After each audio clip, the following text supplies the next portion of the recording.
ನಮಸ್ಕಾರ, ಕದಂಬ ನ್ಯೂಸ್ಗೆ ಸ್ವಾಗತ. ನಾನು ಸೋನಿಕಾ ಸುದೇಶ್. ಮೊದಲಿಗೆ ಮುಖ್ಯಾಂಶಗಳು.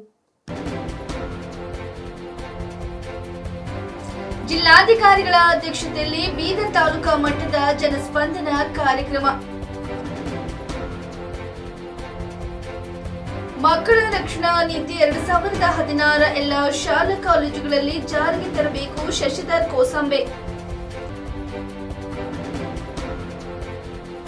ಮೈಸೂರು ಚಲೋ ಮೈತ್ರಿ ಪಾದಯಾತ್ರೆ, ಬೀದರ್ ಶಾಸಕರು ನಾಯಕರು ಹುಮ್ಮಸ್ಸಿನಿಂದ ಪಾದಯಾತ್ರೆಯಲ್ಲಿ ಭಾಗಿ. ಸುದ್ದಿಯ ವಿವರಗಳು. ಜಿಲ್ಲಾಧಿಕಾರಿಗಳ ಅಧ್ಯಕ್ಷತೆಯಲ್ಲಿ ಬೀದರ್ ತಾಲೂಕಾ ಮಟ್ಟದ ಜನಸ್ಪಂದನ ಕಾರ್ಯಕ್ರಮ ತಾಲೂಕಾ ಪಂಚಾಯತ್ ಕಚೇರಿ ಸಭಾಂಗಣದಲ್ಲಿ ಇಂದು ನಡೆಯಿತು.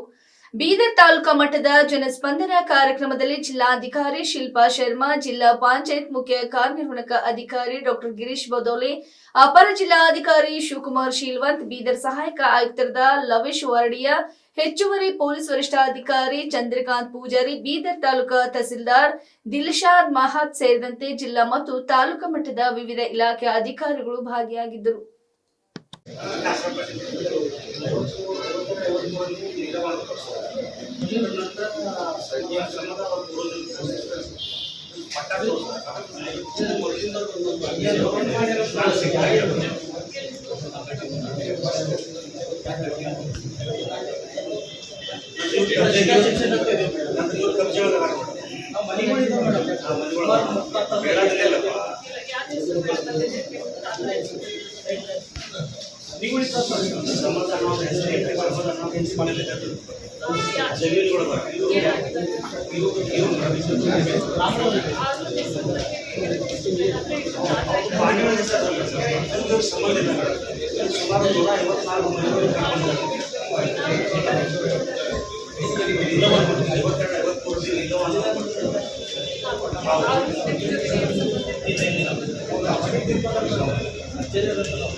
मैं आपको बोलूं, मैं किसी के ऊपर एलिगेशन नहीं लगा रहा हूँ. एज पर रूल के हिसाब से मैं उनको जो है बोल रहा हूँ. चेक करके सब प्लीज ये फिर मैडम आपको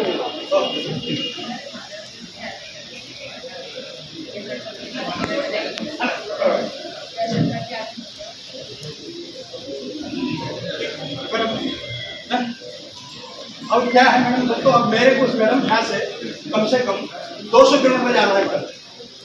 वही अब जो है पेपर में देखने के बाद 3 बजे तो थोड़ा वो देखते हैं भाई फिर रुकते हैं वो करेक्ट है. तो जरा क्यों तो एनी मॉर्निंग कभी भी है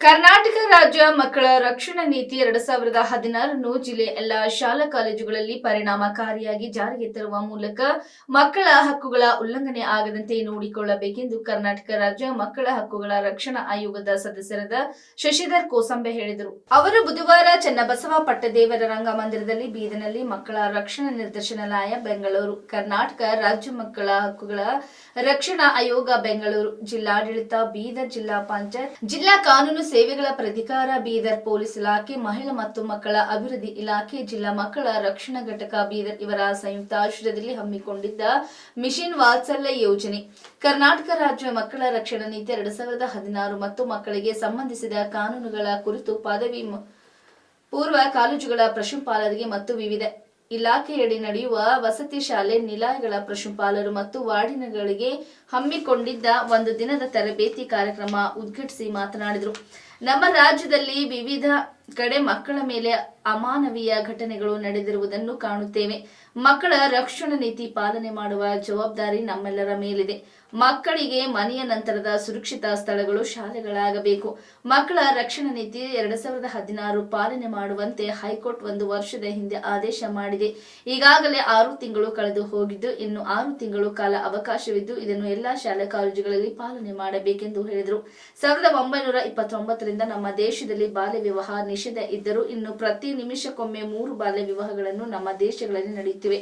ಮಕ್ಕಳು ಶಾಲೆಗೆ ಬರದಿದ್ದರೆ ಯಾಕೆ ಬರಲಿಲ್ಲ ಎಂಬ ಮಾಹಿತಿಯನ್ನು ಶಿಕ್ಷಕರು ಸಂಗ್ರಹಿಸಬೇಕು ಮತ್ತು ತಮ್ಮ ಶಾಲಾ ಕಾಲೇಜುಗಳಲ್ಲಿ ಒಂದು ಸಮಿತಿಯನ್ನು ರಚಿಸಿ ಮಕ್ಕಳ ಸಮಸ್ಯೆಗಳನ್ನು ಆಲಿಸುತ್ತಿರಬೇಕು ಹಾಗೂ ಮಕ್ಕಳ ಸಹಾಯವಾಣಿ ಸಂಖ್ಯೆ 1098 ಅಥವಾ 112ಗಳನ್ನು ತಮ್ಮ ಶಾಲೆಗಳಲ್ಲಿ ಕಡ್ಡಾಯವಾಗಿ ಬರೆಯಬೇಕೆಂದು ಹೇಳಿದರು. ಮಕ್ಕಳು ನಮ್ಮ ಆಸ್ತಿ, ಅವರ ಹಕ್ಕುಗಳ ಉಲ್ಲಂಘನೆ ಆಗದಂತೆ ನೋಡಿಕೊಳ್ಳುವ ಜವಾಬ್ದಾರಿ ನಮ್ಮೆಲ್ಲರ ಮೇಲಿದೆ. ಯಾವುದೇ ಮಕ್ಕಳ ಮೇಲೆ ದೌರ್ಜನ್ಯವಾದಲ್ಲಿ ರಾಜ್ಯ ಮಕ್ಕಳ ಹಕ್ಕುಗಳ ರಕ್ಷಣಾ ಆಯೋಗ ಅದನ್ನು ಗಂಭೀರವಾಗಿ ಪರಿಗಣಿಸಿ ತಪ್ಪಿತರ ಮೇಲೆ ಕಠಿಣ ಕ್ರಮ ತೆಗೆದುಕೊಳ್ಳುವ ಕೆಲಸ ಮಾಡುತ್ತದೆ ಹಾಗೂ ಶಾಲಾ ಕಾಲೇಜುಗಳಲ್ಲಿ ಮಕ್ಕಳ ಹಕ್ಕುಗಳ ಉಲ್ಲಂಘನೆ ಆಗದಂತೆ ನೋಡಿಕೊಳ್ಳಬೇಕು ಎಂದು ಹೇಳಿದರು.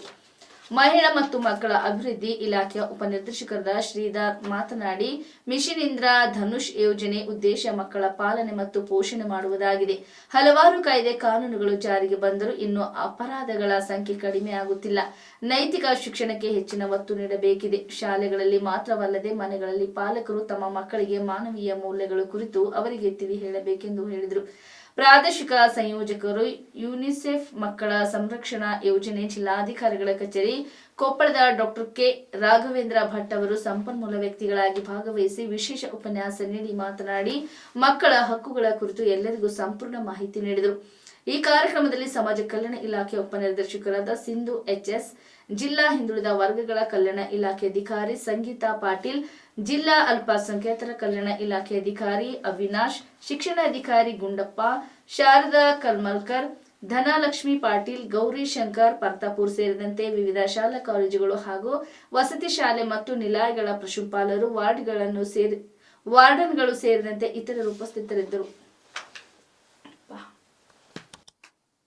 ಬಿಜೆಪಿ ಮತ್ತು ಜೆಡಿಎಸ್ ಮುಡ ಹಗರಣದ ಹೊಣೆ ಹೊತ್ತು ಮುಖ್ಯಮಂತ್ರಿ ಸಿದ್ದರಾಮಯ್ಯ ರಾಜೀನಾಮೆ ನೀಡಬೇಕು ಎಂದು ಆಗ್ರಹಿಸಿ ನಡೆಸುತ್ತಿರುವ ಮೈಸೂರು ಚಲೋ ಪಾದಯಾತ್ರೆ 5ನೇ ದಿನಕ್ಕೆ ಕಾಲಿಟ್ಟಿದೆ.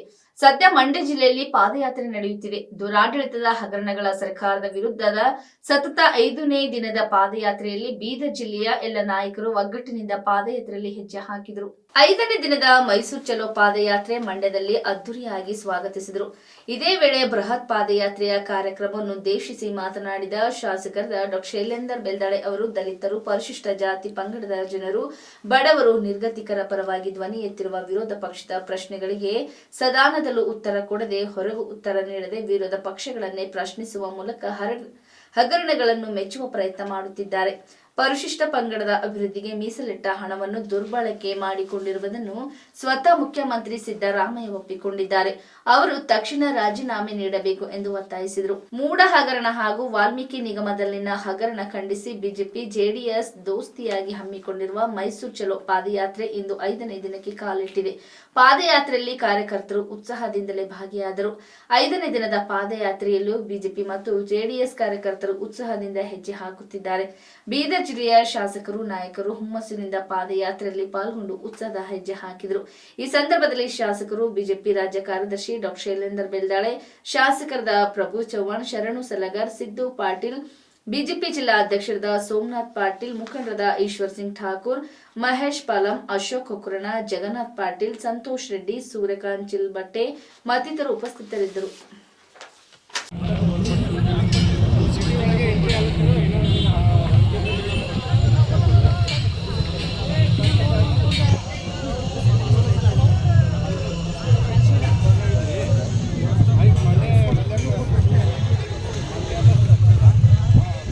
ಈ ಸರ್ಕಾರನೇ ಸ್ಕ್ಯಾಮ್ ಕಾಂಗ್ರೆಸ್ ಮಾಡೋದೆಲ್ಲ ಸ್ಕ್ಯಾಮ್ ಎಲ್ಲಿ ನೋಡಿದ್ರು ಸ್ಕ್ಯಾಮ್ ಎಲ್ಲೇ ಹೋದ್ರು ಸ್ಕ್ಯಾಮ್ ಸರ್ಕಾರ ಈ ಕಾಂಗ್ರೆಸ್ ಸರ್ಕಾರ ಬಡ ಜನರ ಜೀವ ಹಿಂದಿ ಬಿಟ್ಟಿರ ಸ್ಕ್ಯಾಮ್ ಸರ್ಕಾರ ಈ ಕಾಂಗ್ರೆಸ್ ಸರ್ಕಾರ SC/ST ಹಣ ಲೂಟಿ ಮಾಡಿ 1,000 ಕೋಟಿ ಹಗರಣ ಆಗಿದೆ. ಅದೇ ತರ ವಾಲ್ಮೀಕಿ ನಿಗಮದ ಹಗರಣ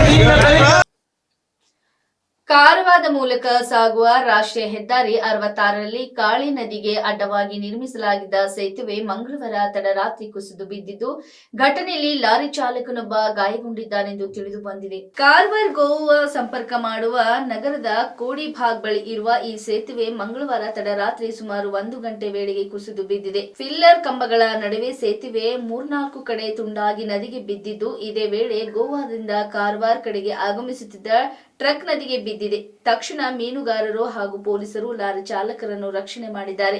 ಗಾಯಗೊಂಡಿರುವ ವ್ಯಕ್ತಿಯನ್ನು ಕೇರಳ ಮೂಲದ ರಾಧಾಕೃಷ್ಣ ನಾಳಸ್ವಾಮಿ 37 ಎಂದು ಗುರುತಿಸಲಾಗಿದೆ. ವ್ಯಕ್ತಿಗೆ ಆಸ್ಪತ್ರೆಯಲ್ಲಿ ಚಿಕಿತ್ಸೆ ಮುಂದುವರೆದಿದೆ. ಇನ್ನು ಘಟನೆ ಸಂಭವಿಸುವ ವೇಳೆ ಬೈಕ್ ಹಾಗೂ ಕಾರು ಕೂಡ ಇದೆ. ಸೇತುವೆ ಮೇಲೆ ಸಂಚಾರ ಮಾಡುತ್ತಿತ್ತು ಎನ್ನಲಾಗಿದ್ದು, ಅವರು ಮುಂದೆ ಸಾಗಿದ್ದಾರೆ ಎನ್ನಲಾಗುತ್ತಿದೆ. ಸದ್ಯ ಟ್ರಕ್ ನೀರಿನಲ್ಲಿ ಬಿದ್ದಿದ್ದು ಮತ್ತೆ ಯಾವುದಾದರೂ ವಾಹನ ಬಿದ್ದಿರುವ ಬಗ್ಗೆ ಸ್ಥಳೀಯ ಮೀನುಗಾರರ ಜೊತೆ ಪೊಲೀಸರು ದೋಣಿಗಳ ಮೂಲಕ ಹುಡುಕಾಟ ನಡೆಸಿದ್ದಾರೆ. ಸುದ್ದಿ ತಿಳಿದ ಕೂಡಲೇ ಮಧ್ಯರಾತ್ರಿ ಸ್ಥಳಕ್ಕೆ ಬಂದ ಶಾಸಕ ಸತೀಶ್ ಸೈಲ್ ಘಟನೆ ಕುರಿತು ಅಧಿಕಾರಿಗಳ ಜೊತೆ ಚರ್ಚೆ ನಡೆಸಿದ್ದಾರೆ.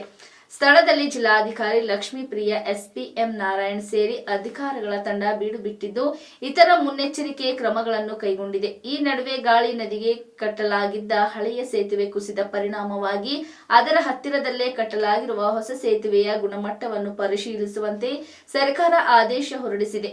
ಈ ಹಿನ್ನೆಲೆಯಲ್ಲಿ ರಾಷ್ಟ್ರೀಯ ಹೆದ್ದಾರಿಯಲ್ಲಿ ಕಾರವಾರದಿಂದ ಗೋವಾ ಕಡೆಗೆ ವಾಹನ ಸಂಚಾರ ಸ್ಥಗಿತಗೊಂಡಿದೆ.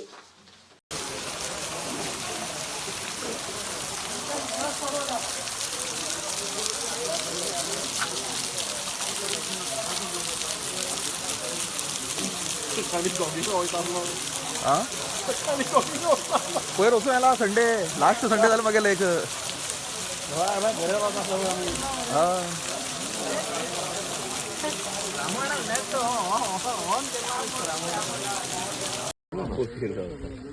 काय करतले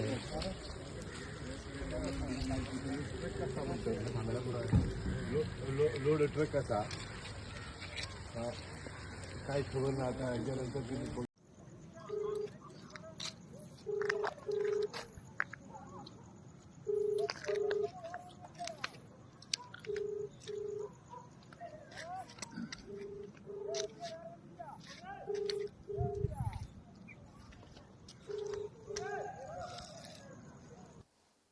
ಚಲಿಸುತ್ತಿದ್ದ ಕೆಎಸ್ಆರ್ಟಿಸಿ ಬಸ್ನಲ್ಲಿ ಬೆಂಕಿ ಕಾಣಿಸಿಕೊಂಡು ಇಡೀ ಬಸ್ ಅಗ್ನಿಗಾಹುತಿಯಾದ ಘಟನೆ ಶಿವಮೊಗ್ಗದಲ್ಲಿ ನಡೆದಿದೆ.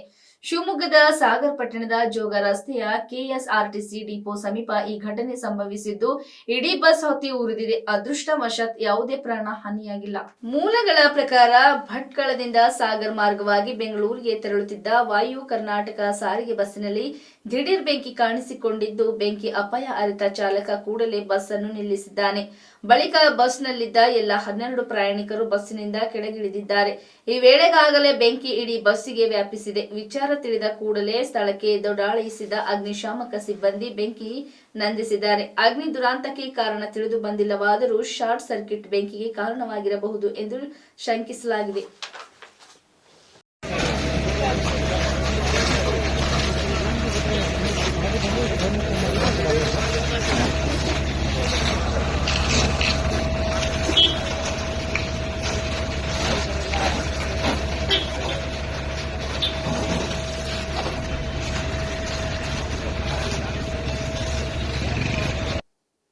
ಇಲ್ಲಿವರೆಗೆ ಸುದ್ದಿ ಕೊಟ್ಟಿದ್ದ ನಾನು ಸೋನಿಕಾ ಸುದೇಶ್. ಮುಂದಿನ ಸುದ್ದಿಯೊಂದಿಗೆ ಮತ್ತೆ ಭೇಟಿಯಾಗೋಣ. ವಂದನೆಗಳು.